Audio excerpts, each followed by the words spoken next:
పరాభవ నామ సంవత్సరం వచ్చేసింది. పరాభవం అంటే ఓడిపోవటం కదా. ఈ ఉగాది నుంచి మీ భయం, మీ ధైర్యం ముందు పరాభవం చెందాలి, ఓడిపోవాలి. మీ సెల్ఫ్ డౌట్, మీ ఆత్మవిశ్వాసం ముందు మోకరించి ఓడిపోవాలి. మై డియర్ ఫ్రెండ్స్, మన అహంకారం, మన మెచ్యూరిటీ ముందు ఓడిపోవాలి. ఇలా ఎవరైతే చెయ్యగలరో వాళ్ళకి 10కి 10 రాజపూజ్యం. ఎక్కడికి పోయినా గౌరవమే.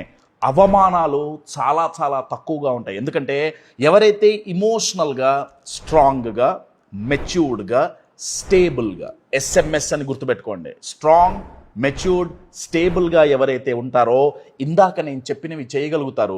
తద్వారా వాళ్ళని ఎక్కడికి పోయినా వాళ్ళకి గౌరవమే ఉంటుంది. వాళ్ళని ఎవరు అవమానించరు.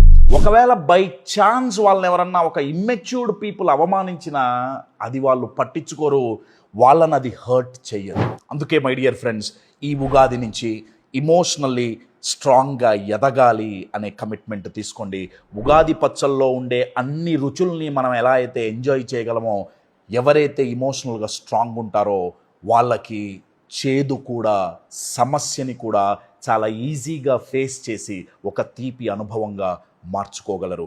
మీకు, మీ కుటుంబ సభ్యులందరికీ పరాభవనామ సంవత్సర శుభాకాంక్షలు. And become emotionally strong.